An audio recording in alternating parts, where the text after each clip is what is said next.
So let me start out by putting what I think is a relatively controversial proposition on the table.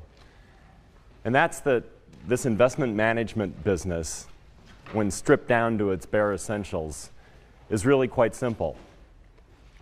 Now, why do I say that?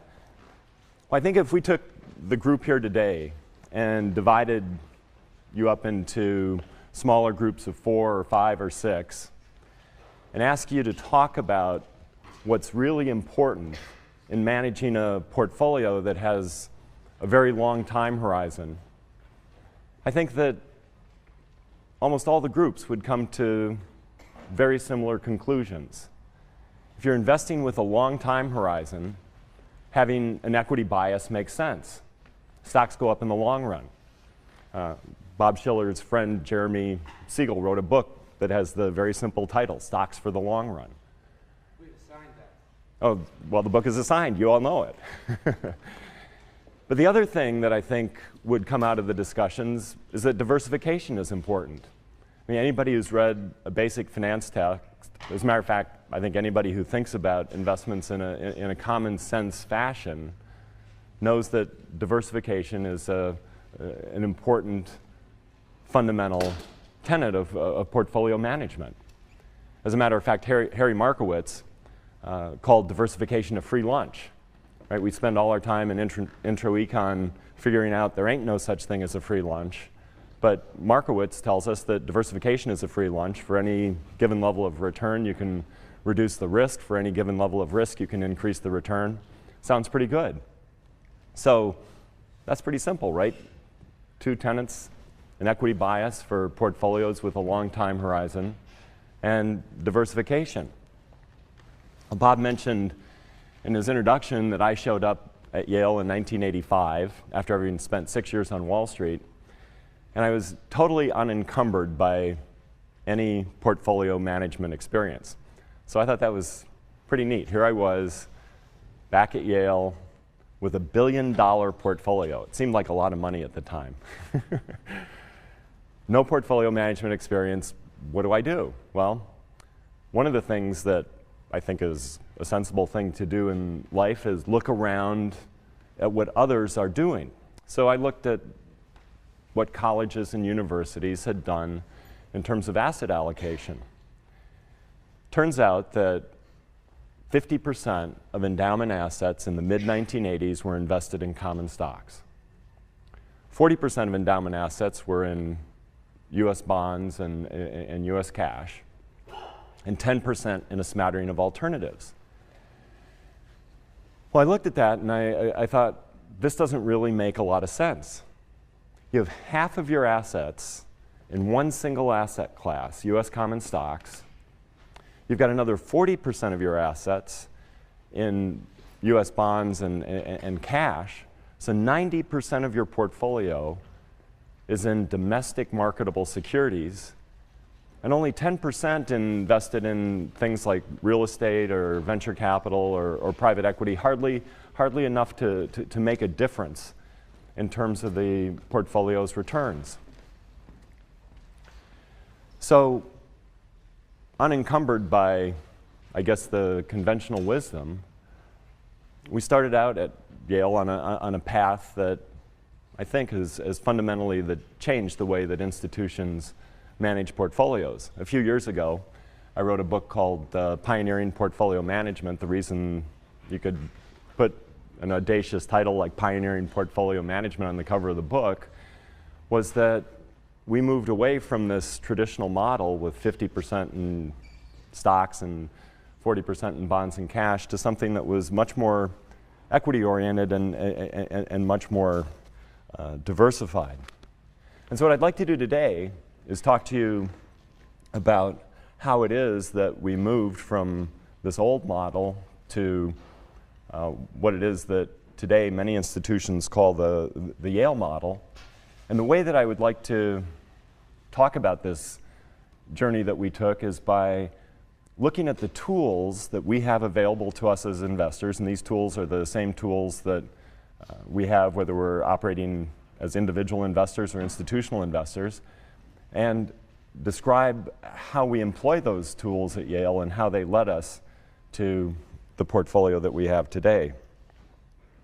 And those three tools are asset allocation, market timing, and security selection.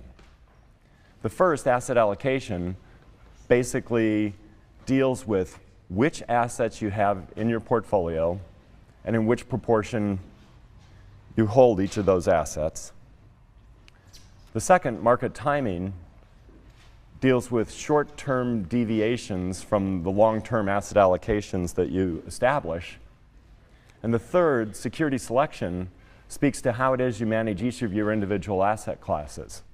Are you going to hold the market portfolio, index your assets, match the market's results, or are you going to manage each individual asset class actively, trying to beat the market and generate risk-adjusted excess returns?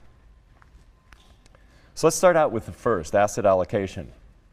I think it's pretty widely known that asset allocation is far and away the most important tool that we have available to us as investors.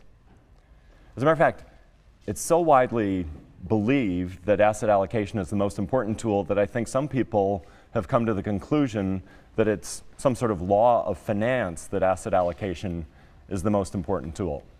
But it turns out that it's not a financial law that asset allocation takes center stage.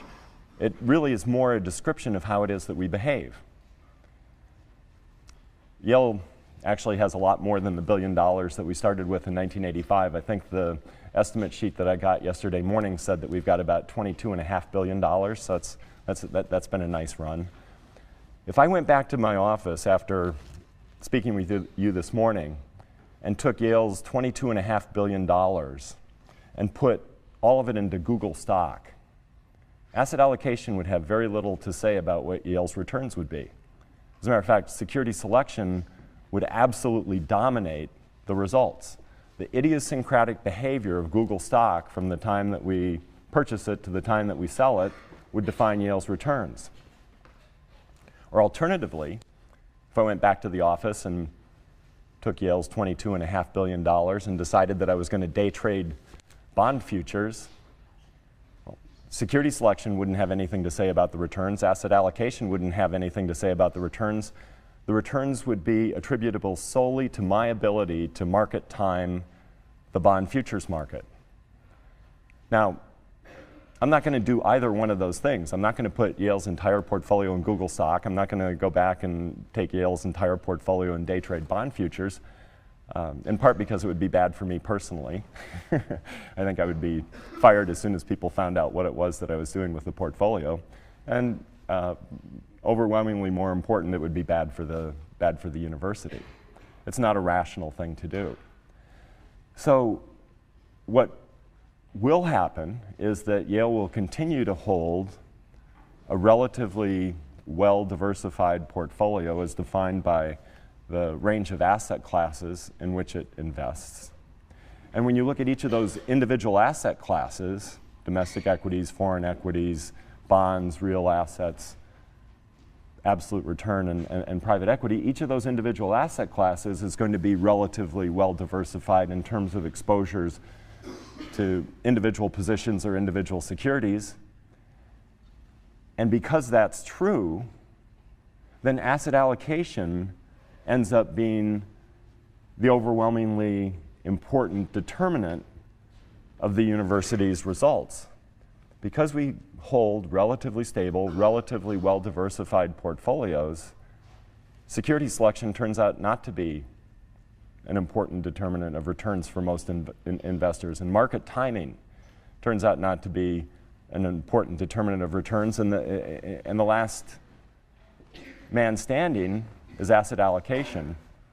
And that tends to drive both institutional returns and individual returns.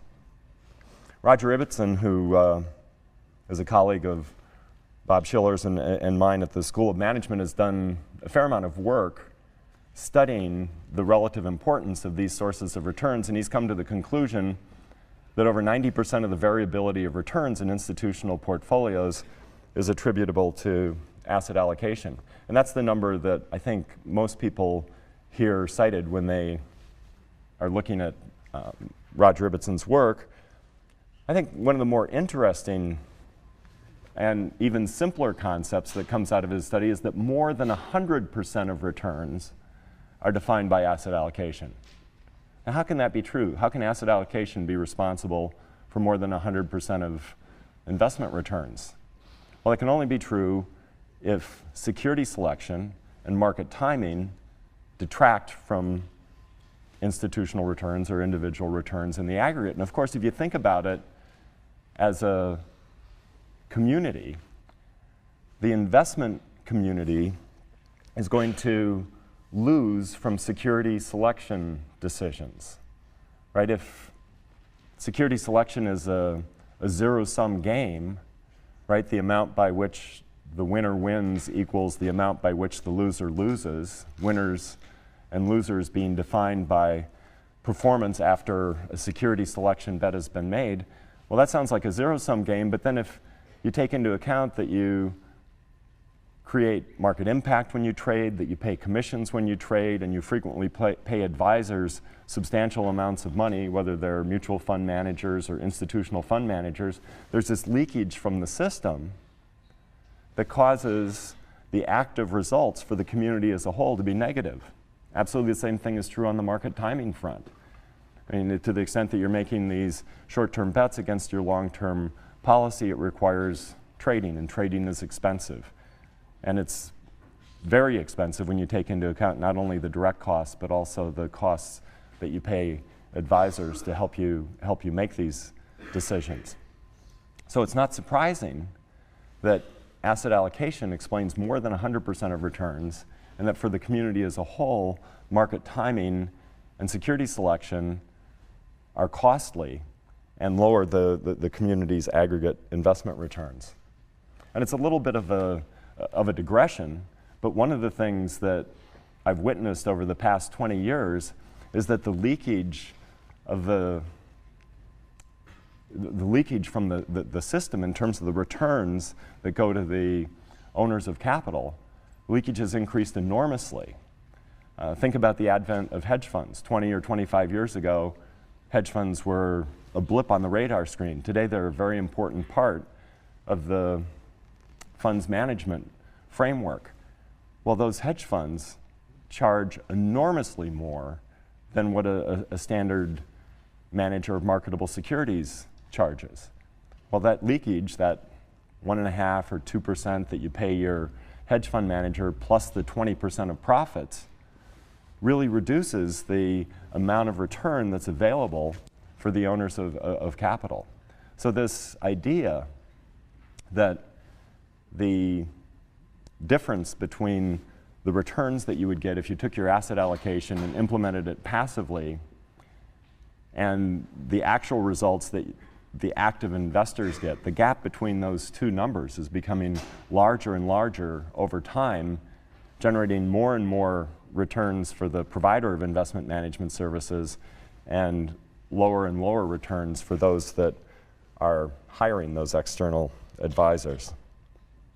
But to get back on track, let's look at the basic underpinnings to this notion that asset allocation is at the center of the investor's decision-making process. There were 2 points that we talked about, the hypothetical points that came out of these small group discussions that I suggested we might think about at the beginning of this talk. First, in terms of equity bias. Now, we're going to go back to Roger Ibbitson at the School of Management. He did some path-breaking work in terms of describing capital markets returns over reasonably long periods of time. I guess you've already looked at stocks for the long run. You've seen 200 years worth of data.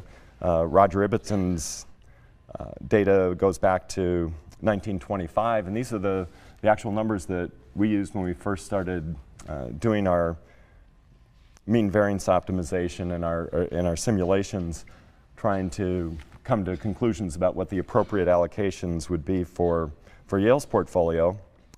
And I'm sure you're familiar with the drill. You put $1 into various asset classes, in this case at the end of 1925, and hold those asset classes for, in this case, 81 years. The numbers go through the end of 2006.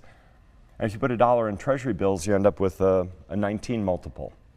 That sounds pretty good. You get 19 times your money over 81 years.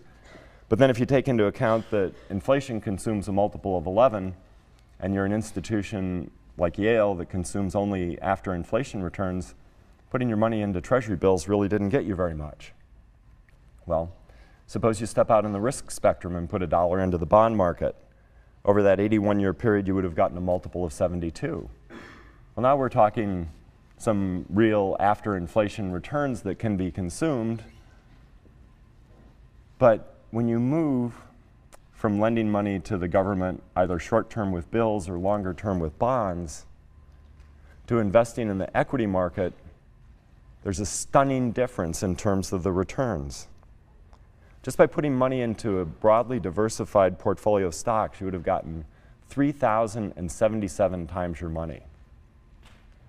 And if you would have stepped further out the risk spectrum and put your money into a portfolio of small stocks, you would have gotten 15,922 times your money. So ownership of stocks absolutely crushes buying bonds. Almost 16,000 times your money, or more than 3,000 times your money in the stock market, as opposed to 72 times your money or 19 times your money in the bond market or the bill market. It almost makes you wonder whether this diversification thing makes any sense. I mean, why would you do that? Why would you put any of your assets in bonds if stocks are going to give you 16,000 times your money? I mean, that bond multiple of 72 is just a drag on returns. What's the point? This question, particularly in the late 1980s, was very important to me personally because we were trying to put together a sensible portfolio for Yale, and if that sensible portfolio just involved identifying the high-risk asset class and putting all your assets into, let's say, small stocks, it wouldn't take the investment committee very long to figure out that they didn't need to pay me to do that. They could do that on their own, and if they didn't need to pay me, then I wouldn't have any income to put food on the table for my wife and children. So there had to be more to it than just identifying the high-risk asset class and putting your assets there and letting it rip. So I went back and took a closer look at Roger Ibbetson's data, and there are lots of examples that will illustrate this point, but the most dramatic occurs around the crash in October 1929. And for every dollar that you had in small stocks at the peak of the market, by the end of 1929, you lost 54% of your money. By the end of 1930, you lost another 38% of your money. By the end of 1931, you lost another 50%. And by the end of by June of 1932, you lost another 32%. So for every dollar that you had at the peak, at the trough, you had 10 cents left.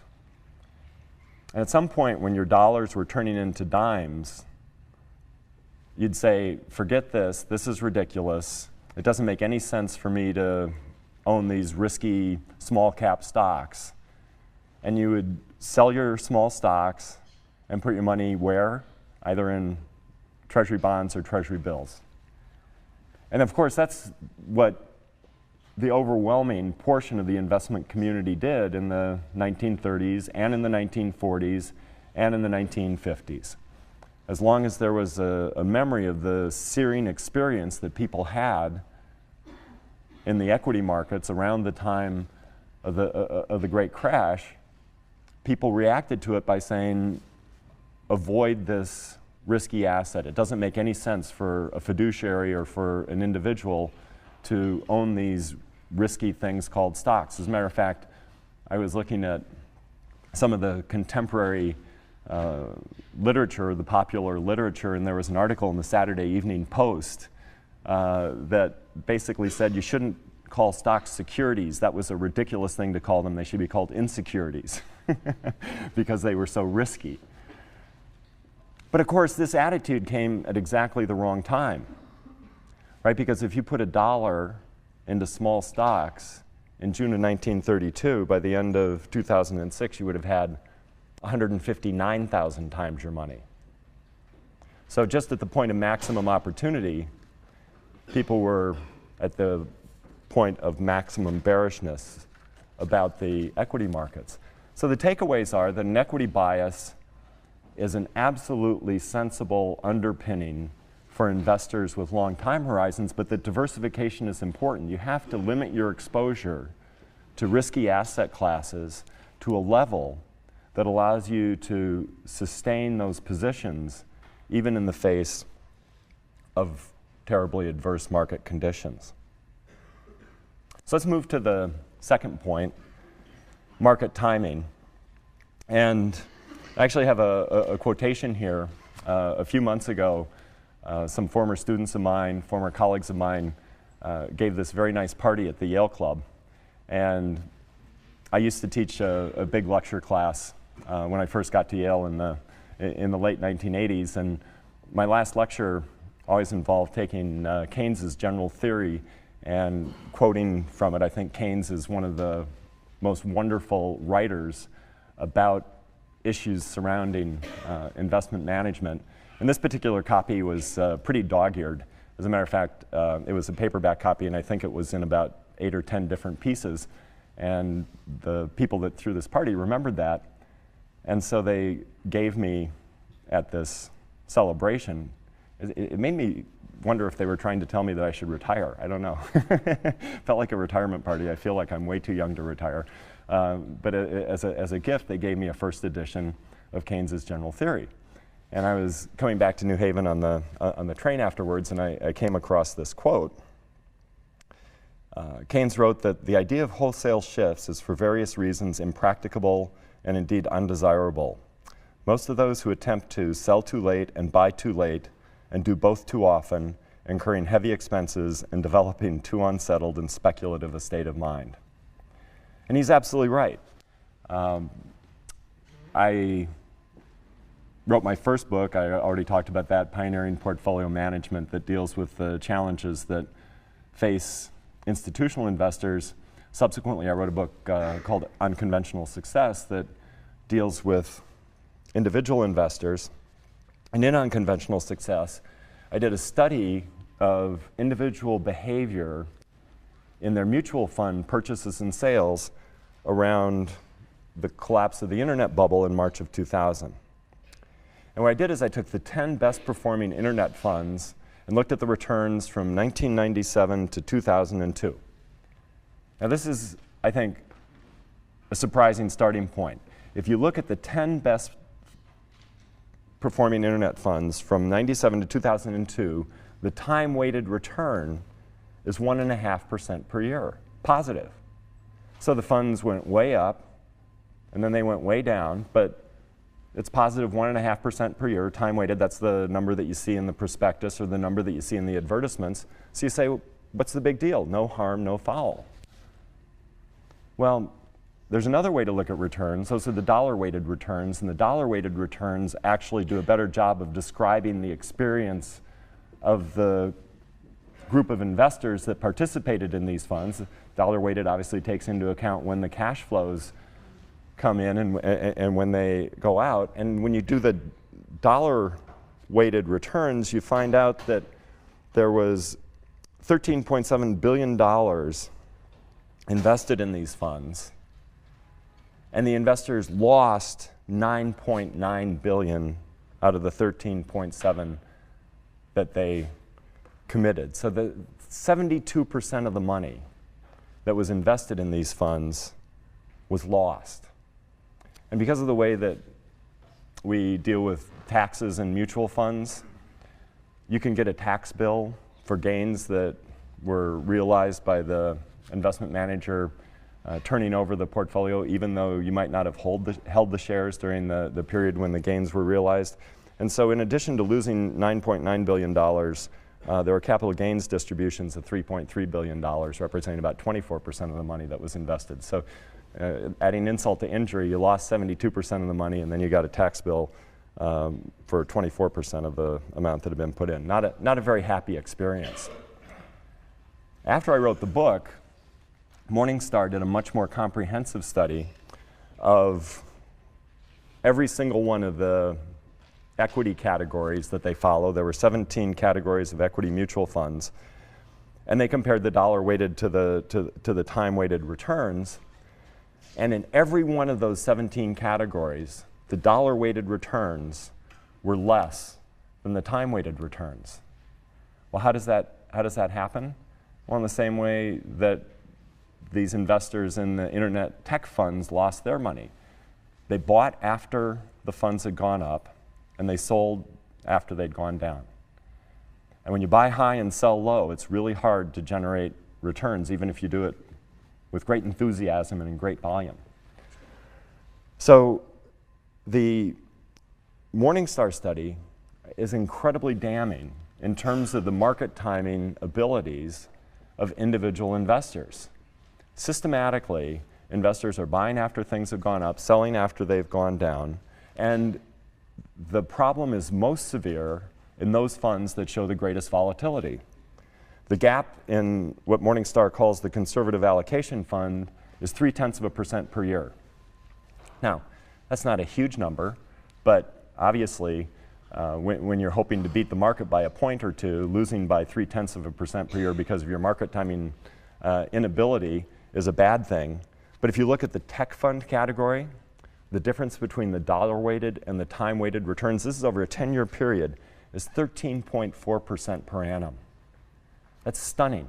Compound that 13.4% over 10 years, and there's just an enormous gap between those mutual fund numbers that are in the prospectus and in the advertisement, the time-weighted returns, and the dollar-weighted returns that talk about the actual experience of the investment community. So I'm not just going to pick on individual investors, I'm going to pick on institutional investors too. One of the studies that I did for my first book, Pioneering Portfolio Management, looked at the behavior of endowments and foundations around the crash in October 1987. And I used to talk about the crash in October 1987 without explaining what it was, and I do still teach a seminar in the economics department in the fall, and I started talking about what happened in October 87, and I looked around the room, and I realized that I think the students were 3 or 4 years old in 1987 and weren't yet reading the Wall Street Journal. So just to give you a little bit of context, the crash was really an extraordinary event. According to my calculations, it was a 25 standard deviation event. One standard deviation happens one draw out of 3, 2 standard deviations, 1 out of 20, 3 standard deviations, 1 out of 100. An 8 standard deviation event happens once out of every 6 trillion trials. Can't come up with a number to describe a 25 standard deviation event. It's just too large a number, I think, for any of us to really comprehend. So in essence, this collapse in stock prices, the one-day collapse in stock prices, I think in the US, the prices, depending on which index you were looking at, were down 21, 22% in a single day. And interestingly, most major markets around the world were off by a similar magnitude. This one-day collapse in stock prices was a virtual impossibility. But of course, this was just a change in stock prices. It wasn't related to any fundamental change in the economy or any fundamental change in corporate prospects. It was just a financial event. So if stock prices went down, and oh, by the way, bond prices went up, right? I mean, when people were selling stocks, money had to go somewhere. Well, it went into the bond market. There was a huge rally in Treasury bonds on October 19th, 1987. So stocks were cheaper and bonds were more expensive. Well, what do? Well, you buy what's cheap, right, and sell what's expensive. But what did endowments and foundations do? Well, if you look at the annual reports of their asset allocation, in June of 1987, their equity allocation was higher than it had been for 15 years. Right, the 70s were a terrible time to invest in stocks. A bull market had started in 1982. We were 5 years into this bull market. People were getting excited about the fact that stocks were going up and equity allocations were at a 15-year high. Of course, money had to come from somewhere, so bond allocations were at a 15-year low. Fast forward to June 30th, 1988, and stock allocations had dropped. And not only had they dropped by more than the decline in stock prices associated with this collapse in October 19th, 1987. And bond allocations had increased by more than could be explained by the increase in bond prices over the course of the year. And so the only conclusion that you could draw is these supposedly sophisticated institutional investors sold stocks in November and December and January because they were fearful, and they bought bonds in October and November and December, maybe because they were fearful or maybe because they were greedy. But the emotion ruled the decisions, not rational economic calculus. And the costs were huge. Not just the immediate costs in terms of the move from stocks to bonds, but it took these institutions until 1993, a full 6 years, to get their bond allocation back down to where it had been prior to the crash in October 1987. And this is in the context of one of the greatest bull markets ever. I mean, you certainly have to measure the bull market from 1982 to 2000. And some people would say that 2000 was just a blip and we're still in this bull market, but regardless of how you measure it, for a full half a dozen years in the midst of this bull market, colleges and universities were over-allocated to fixed income relative to where they'd been in June of 1987. So the takeaway is to avoid market timing. The underlying driving force behind market timing decisions seems to be emotional. Fear, greed, chasing performance, buying something after it's gone up, disappointment and sales after something's declined, as opposed to rationally stepping up when something appears relatively attractive and overweighting, and then leaning against the wind by selling something that's performed well. Final source of returns, security selection. We've already talked about how security selection is a zero-sum game, right? The only way that somebody can overweight Ford Motor Company in the market is to have somebody have a counter position where they're underweight Ford Motor Company, and only one of those is going to be right as measured by subsequent performance, and the amount by which the winner wins equals the amount by which the loser loses. But it costs a lot to play the game. As a matter of fact, it costs an increasing amount to play the game when you look at the fees that are paid to investment managers and hedge funds. And so after taking into account the market impact and the commissions and the fees, this zero-sum game becomes a negative-sum game. And when you look at the returns for institutions, you see exactly what it is that you'd expect. Here's 10 years worth of data from the Frank Russell Corporation. The benchmark, Wilshire 5000, for the 10 years ended June 30th, 2005, returned 9.9% per year. And then the average return for the actively managed equity fund was 9.6% per year. So we're back to that 30 basis points. Well, okay, so maybe on average institutions lose 30 basis points, but it's kind of like Lake Wobegon, right, where we all believe that we're better than average. So yeah, we're going to overcome that 30 basis points. That's not such a big hurdle. But there's a very important phenomenon that you need to take into account when you look at these histories of returns that are generated by active managers. And this is true whether you look at a universe of mutual fund managers that we might have available to us as individuals, or whether it's institutional data, such as those that I just cited. And that concept is survivorship bias. The only numbers that appear for the trailing 10 years are numbers that are associated with firms that are still in business, right? And there were probably a number of firms that over that 10-year period went out of business. Now, which firms do you think went out of business? Not the ones that are producing great results, right? And the problem is even more severe when you're looking at mutual funds, because there's kind of the cynical game that mutual fund management companies play.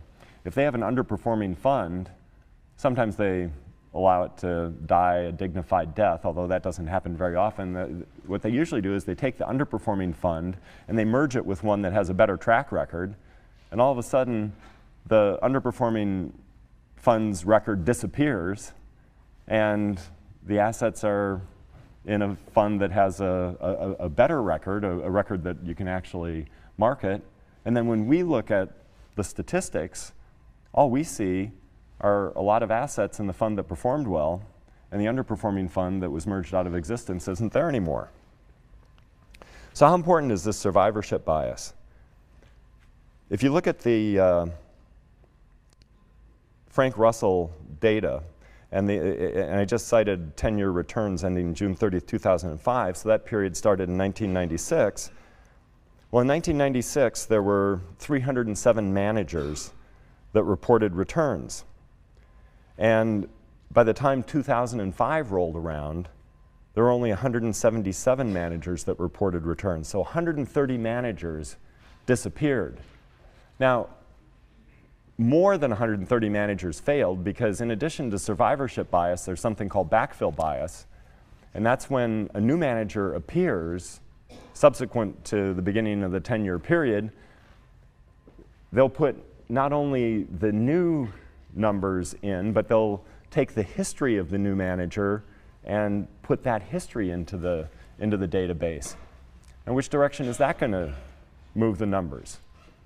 Well, that's going to inflate the numbers too, because the only managers that kind of raise their hand and say, hey, I've got this interesting new approach to managing domestic equities or whatever the asset class is, are the ones that have succeeded, right? So you've got survivorship bias taking out bad records, and then you got backfill bias adding good records, and they both cause the universe of active management returns to appear to be better than the reality because there's a lot in there that doesn't have anything to do with the average experience of, in this case, an institutional investor. And sometimes the numbers can be pretty dramatic. I mean, 2000 was a year of great flux in the markets because that's when the internet bubble burst.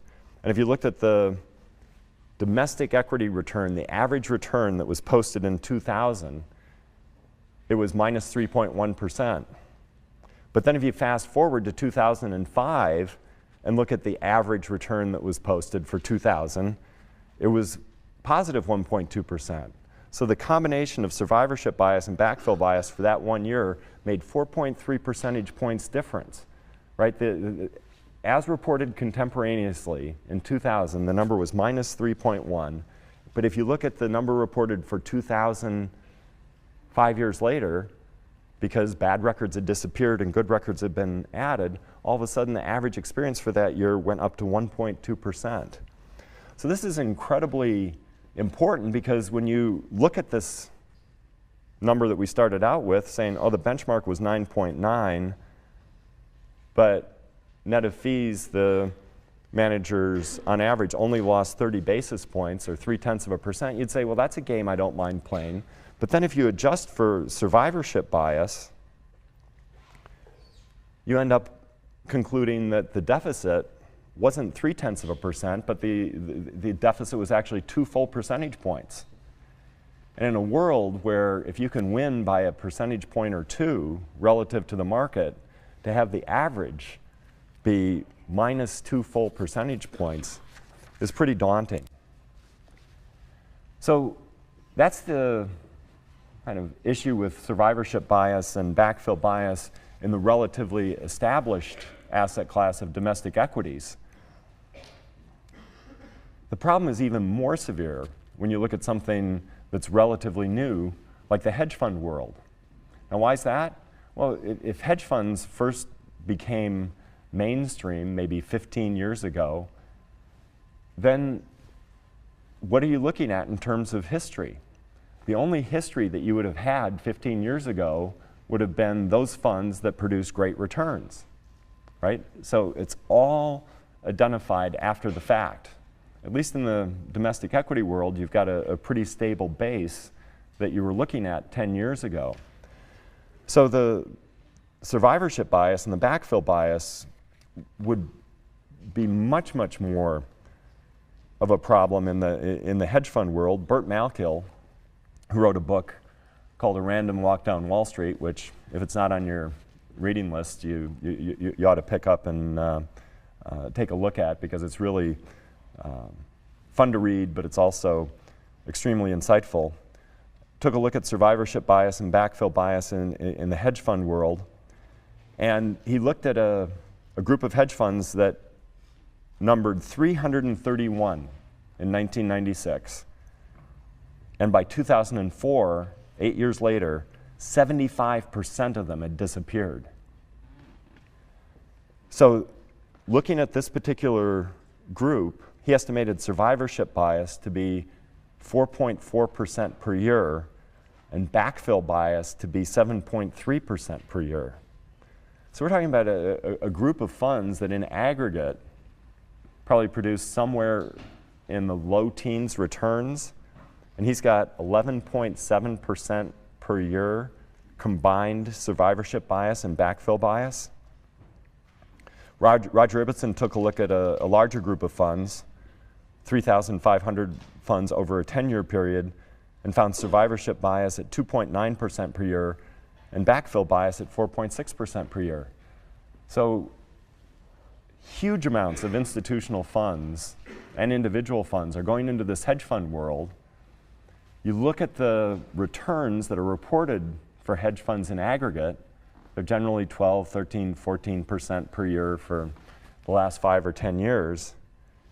And in the case of Burt Malkiel's data, more than 11% per year. In the case of Roger Ibbotson's data, between 7 and 8% per year of those returns can be explained either by backfill bias or survivorship bias. If you subtract those numbers from the reported numbers, the returns that the investors who are actually investing in the funds that are defined as part of the universe at the time are low, maybe mid-single digits, far less than people would expect for the amount of risk that they're taking to be exposed to this particular group of active managers.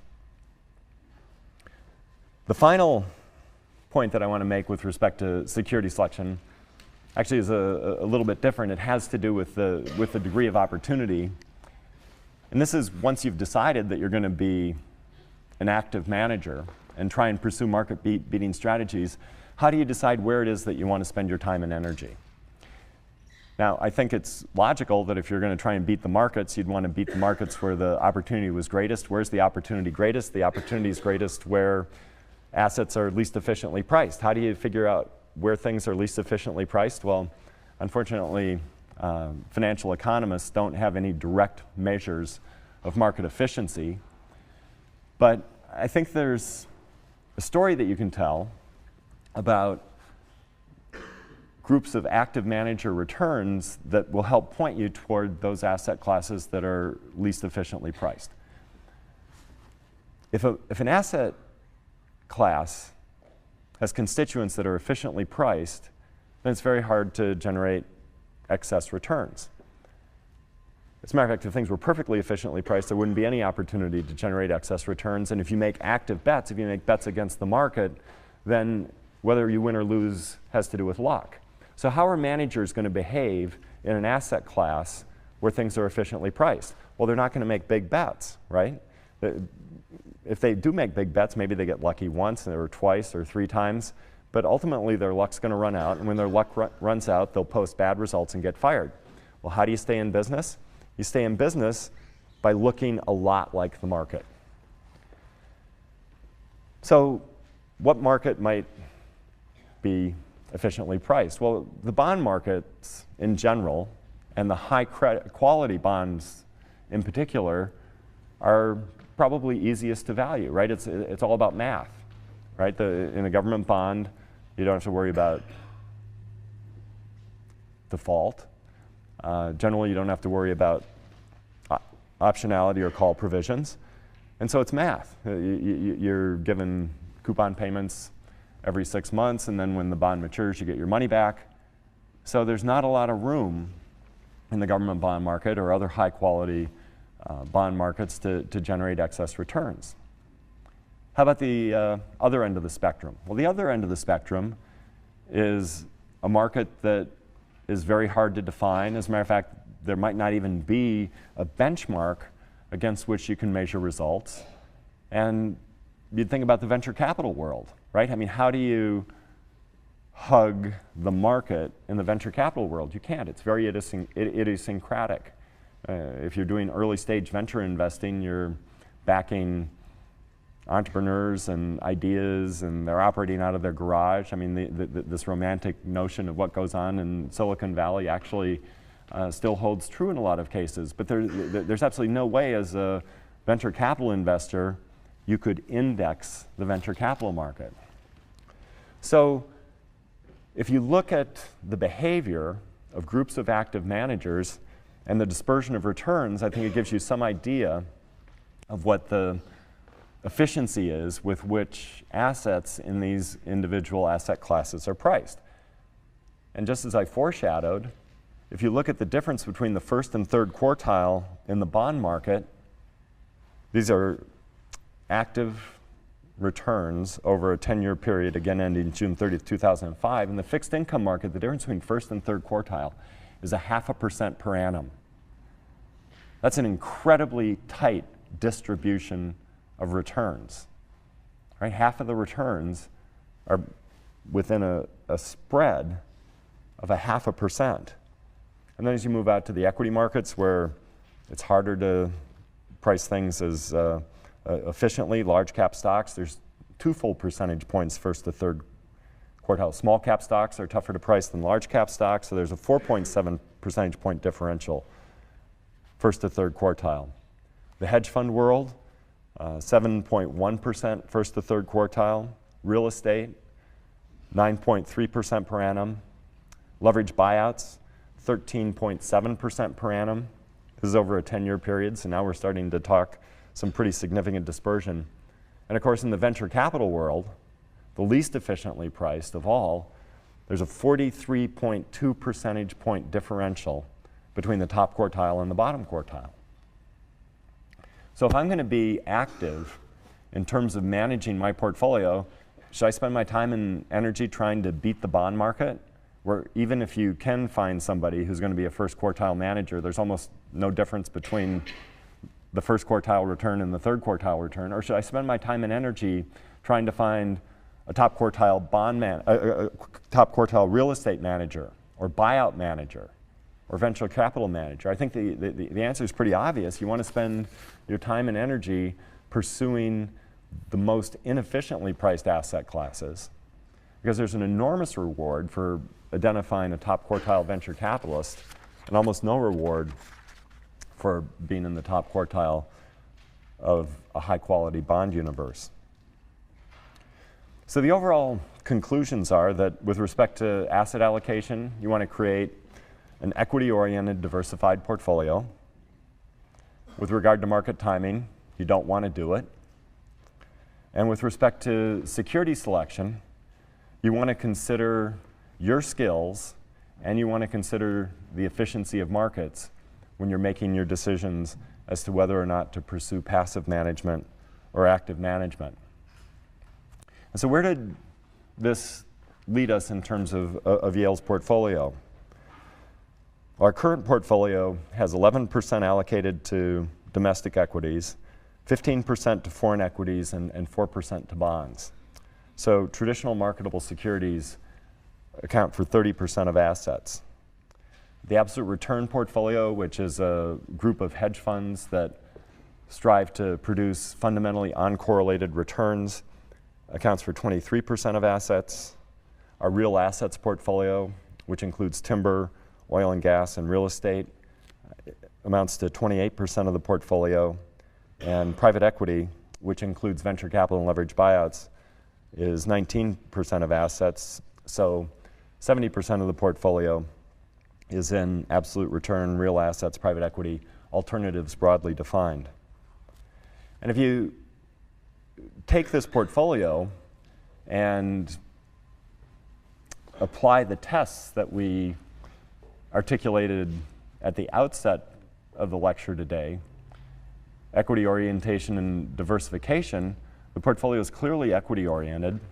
96% of assets are invested in some type of vehicle that we would expect to generate equity-like returns over reasonably long periods of time.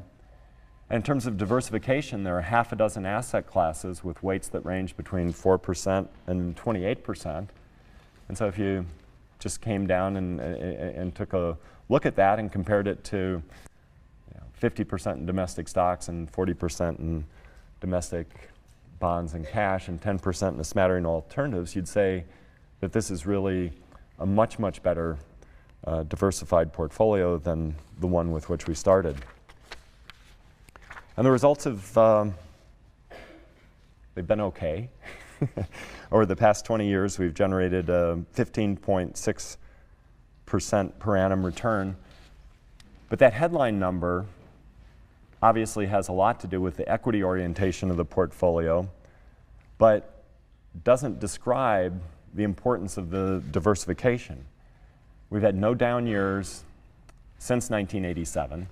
1987, that was the crash in October that I talked about earlier. And in that year, we were early on in terms of diversifying the portfolio, right? We'd only been working on that program for 2 years. And even so, the negative return was less than 1%. So it was a modest negative return. Probably a more important test of the portfolio was what happened around the collapse of the internet bubble in 2000. And in 2000, the year ended June 30th, 2001 and 2002, returns for institutional investors were on average negative in both of those years, and actually in every year since 1987, Yale has had positive returns. So the equity orientation drove the returns, but the diversification allowed us to deliver those returns in a stable fashion, which is incredibly important for an institution like Yale that requires a steady supply of funds to finance its operations. When I started in 1985, the distribution to the operating budget was $45 million.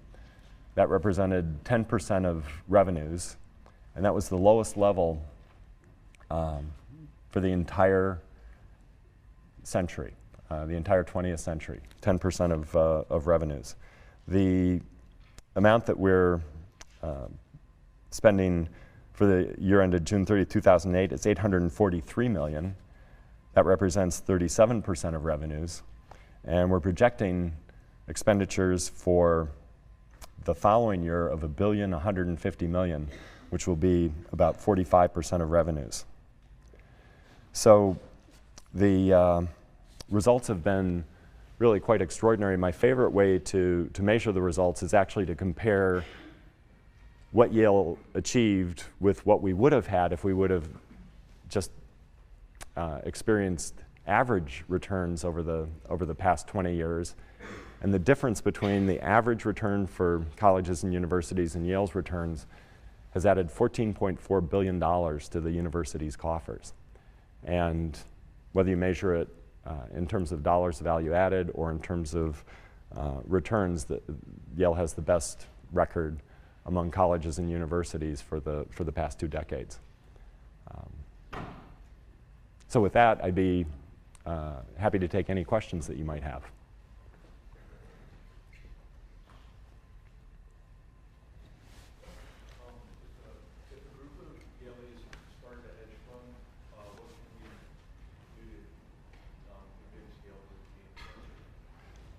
The question is, if a group of Yaleys started a hedge fund, what would they have to do to convince me to invest in them?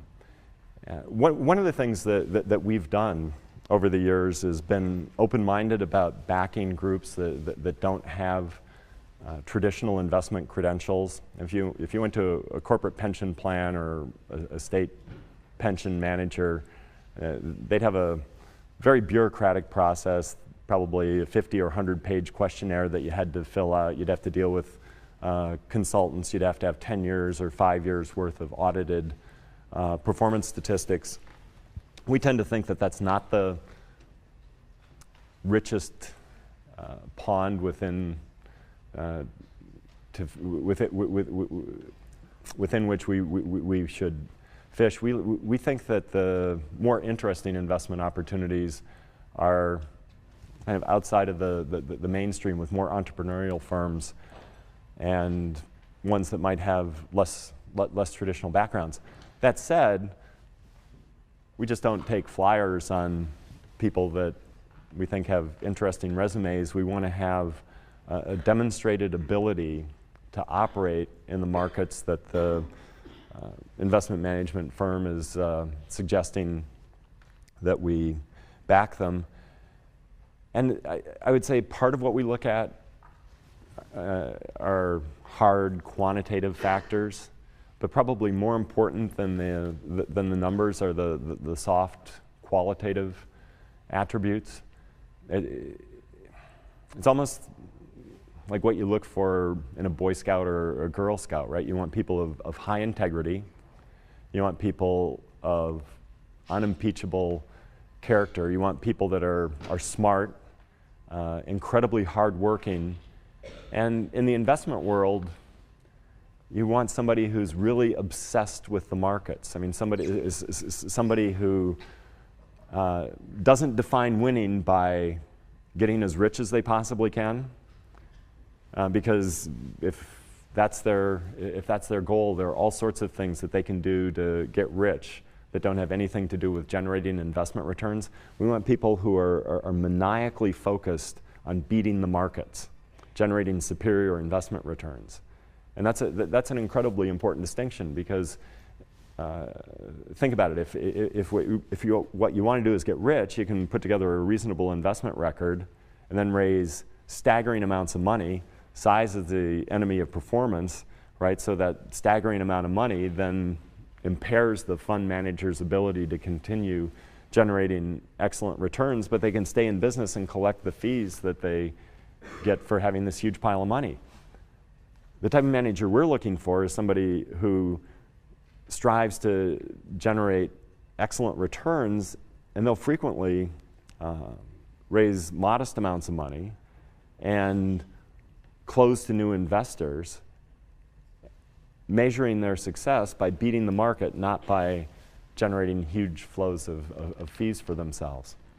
So it's a combination of looking at kind of objective attributes and subjective characteristics, and finding people who ultimately will be good partners for the university.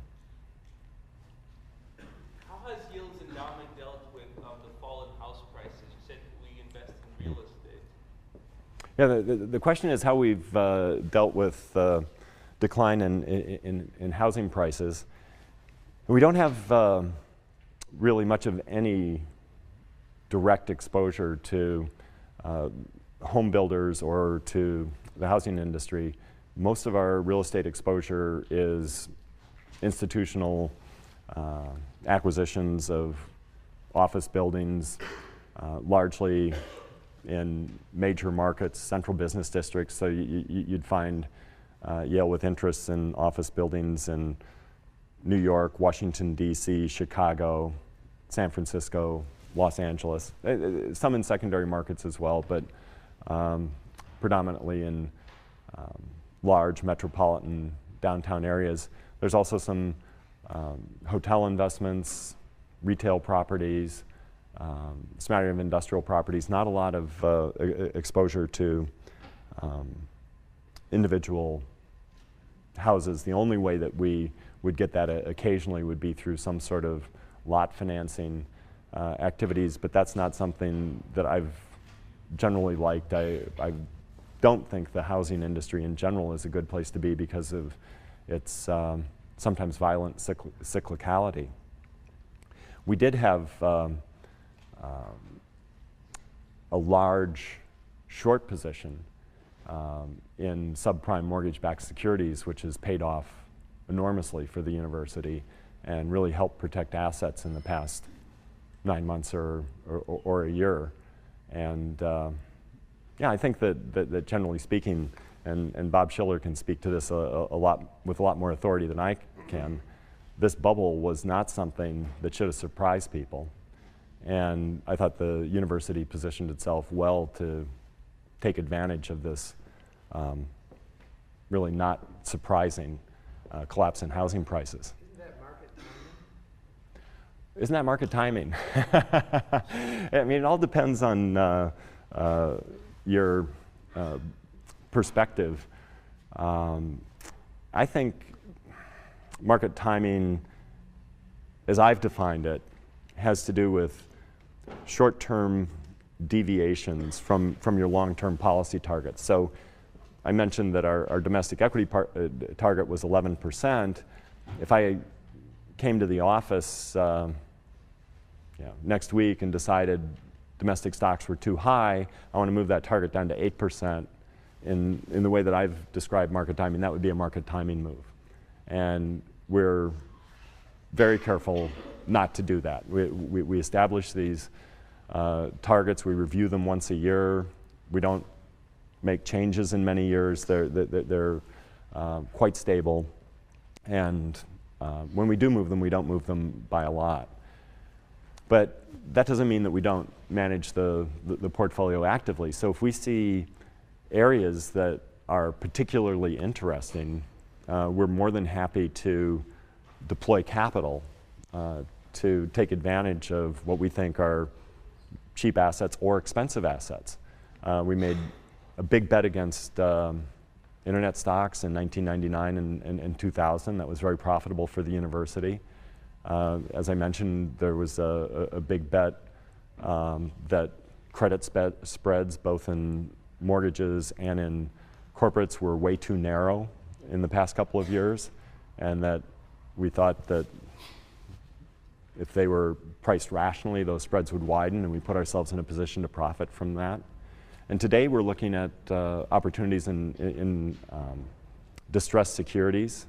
A lot of these loans that were made in 2005 and 2006 and early in 2007 were made at very, very narrow spreads. And there are opportunities out there to buy bank loans, which are at the very top of the capital structure, that we believe will be money good for prices in the 80s, right? And if it turns out that they're money good, you get your interest and you get a dollar for every 85 cents that you invested in a few years. So if markets offer us opportunities, we're more than happy to take advantage of them. So we will make valuation bets. We'll look at things, sectors, say they're cheap or expensive, and exploit the opportunity. But at least in terms of how I define market timing, it wouldn't be included in that. It wouldn't be included in that definition. The question has two parts. The first part is what the data of the yield portfolio. The second part is how much has the asset allocation of your model has changed regarding the foreign investment. The first question is what's the beta of the Yale portfolio, and that's not a way that we really think about it. But I do believe that the risk level of the university's portfolio is really quite low in statistical terms, much lower than the risk level that you'd have if you had a traditional portfolio dominated by marketable securities. And the reason it's low is that we do have what I think is superior diversification, and that really lowers the university's risk. A lot of people look at Yale's portfolio and say, oh, it's risky because you've got venture capital and you've got timber, and you have all these things that you might believe are individually risky, but part of the magic of diversification is if you've got things that are individually risky, but they're not well correlated one to another, the overall portfolio risk level is quite low. So I believe that we have quite a low risk portfolio. The second part of the question dealt with the changes in our exposure to foreign assets, and that's an area that we've been very interested in. Our foreign exposure is not limited to the marketable security exposure, which I cited as being 15% of the fund, but there's foreign exposure in real estate, there's foreign exposure in leveraged buyouts, there's foreign exposure in venture capital. It's something that permeates the portfolio, and I think provides really interesting investment opportunities because a lot of the foreign markets are less efficiently priced than those that you find in the U.S. And I think the fact that our foreign investments are generally denominated in currencies other than the dollar is also attractive too, a good diversifying tool for the university. As the economy heads into a recession, are you looking to short more equities than before? And how do you remain bullish in the midst of this economic climate? The question was whether we were looking to take more short positions as the economy appears to be moving into recession, and I guess the second part of the question was how do you remain bullish in this kind of environment? And I think that the best answer to that is a quote from one of my contemporaries, who I think is one of the best investment managers out there, a guy named Seth Klarman, who works at a fund in Boston called Baupost. And Seth said that what he does is worries top down and invests bottom up. So I read the Wall Street Journal every morning, and I worry about the credit crisis, and I worry about credit cards, and I worry about auto loans, and I worry about corporate loans, and I worry about the solvency of the banking system. And then I go to work and I try and find the best opportunities that I possibly can. So the worrying top down helps because you don't want to put yourself in a position where you're going to get hurt by some adverse macro sectoral circumstance. But there's no way that you can take $22.5 billion and be in the markets when they're attractive and out of the markets when they're not attractive. So you just say, okay, fine, this is the macro circumstance that we're dealing with, and we're going to do absolutely the best job we can identifying individual, specific, bottom-up opportunities to deploy the funds.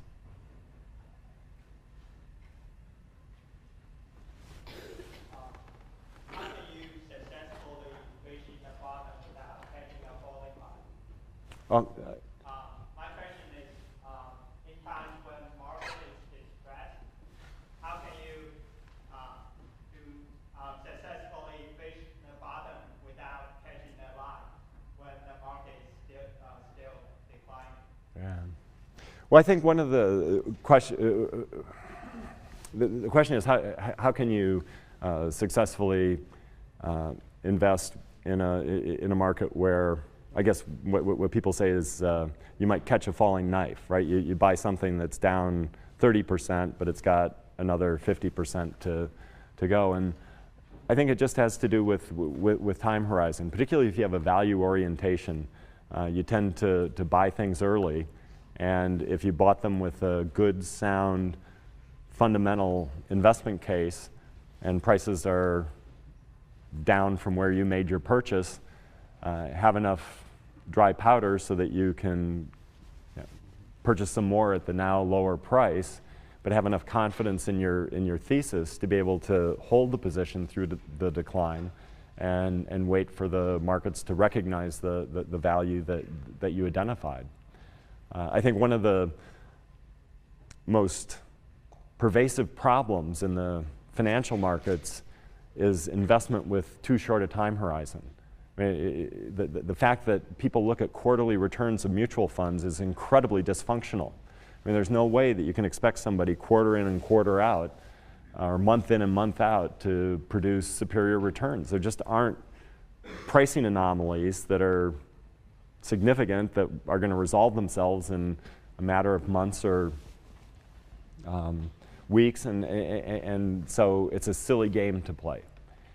So by extending your time horizon to 3 years or 4 years or 5 years, it opens up a whole host of investment opportunities that aren't available to people that are playing this silly short-term game.